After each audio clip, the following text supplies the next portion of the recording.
Kings. Kocha mkuu wa Kings. Kwa hiyo leo nimekuja kuangalia timu B yangu inacheza Crown na Kombolela, kwa sababu najua zitakuwa ni timu ambazo zina mechi nzuri. Moja ni mwenyeji wa mashindano, mwingine ni ingizo jipya ambaye tukiangalia watu wanataka kuangalia Kombolela wanaweza kufanya nini kutoka kile ambacho alikifanya Lamata na timu yake kwenye msimu uliopita. Kwa hiyo mechi ya leo it was a must kuja kuiona, ni siku ya ufunguzi, lakini pia kuona kwamba maandalizi ambayo tumefanya mpaka sasa hivi anaweza akawa na impact gani kwenye haya mashindano ya usiku. Kama kocha kwenye group lako unaona nani kibonde? Vibonde wako wengi, lakini kibonde wa kwanza akajivunja mwenyewe kakimbia. Harmonize kakimbia. Kaja pale Abidjan. Wewe unaona kuna upinzani unaendelea au inakuwaje? Abichanzi kaingiza timu Abichanzi. Sawa. Mimi sina kibonde. We have to respect football by the way, eh? Tuheshimu mpira kwa sababu watu wengi walidhani Kombolela wanaweza wakaja leo wakachekesha kwenye first half, lakini mmeona. Nafikiri mzani umeegemea zaidi kwa Kombolela kuliko Crown. Truth be told.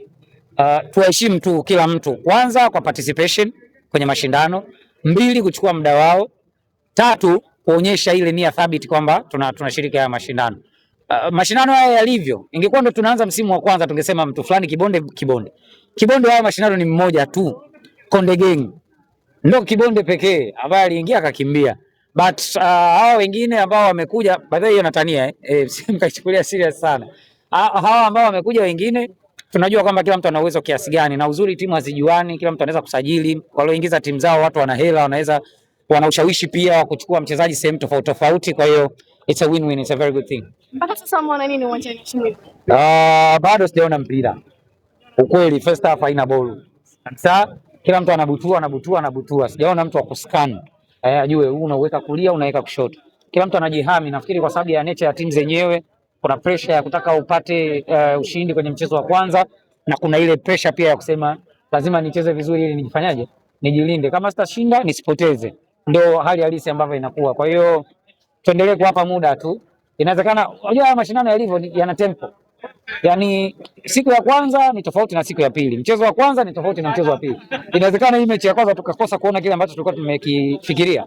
Lakini mchezo wa pili ukatugea hiyo intensity ambayo tunataka kuiona. Na sisi nataka watu washindane ili tuwaonyeshe kwamba mimi ni mwigizaji, mimi ni mwanamuziki, mimi ni afisa habari wa club, lakini nikiugusa kwenye hii Samia Celebrity Cup nagusa vizuri. Ndio kitu ambacho tunatamani kuona kinakuwa showcased kwa watu. Ukiangalia Samia Cup iliyopita na hii kuna tofauti gani ambayo ni ngumu sana kuilinganisha, lakini nafikiri mvuto ambao ulikuwa kutoka msimu uliopita ndio ambao umekusanya hawa watu ambao tunawaona, ndio ambao unawafanya watu waliokosa nafasi pembeni kuwa wamedhamiria next time pengine wawahi mapema zaidi, ndio ambao imefanya mwitikio kawa mkubwa hivi kwenye mchezo tu wa kwanza leo wa ufunguzi. So haya nayo tuwape muda kidogo, ukifika muda ukafikia hatamu ya ile au yakamalizika, ndio tunaweza kufanya evaluation kwamba yapi yana msisimko, lakini ufunguzi leo umebebwa na historia nzuri ambayo tuliacha kutoka msimu uliopita. Wewe kama kocha una kipi cha kusema? Wewe na timu yako na kuna vitu vingi sana vya kusema. Kwanza michezo ni furaha. Sisi tunakutanishwa na michezo kwa ujumla. Bahati nzuri pia hatuingilii kwenye mifumo ya kiibada kwa sababu najua tuko kwenye mwezi mtukufu wa Ramadhani. Mara nyingi mashindano yanaanza saa 4 wakati pia swala ya tarawih imeisha. Mpaka saa 6 sisi hapa tumemaliza, mechi zinachezwa dakika 30, ni mechi 2 kwa siku. Kutoka hapo tunarudi nyumbani, tunapumzika kidogo, tunapata muda wa kufanya ibada za usiku za kuanzia saa 8 na kujiandaa na daku.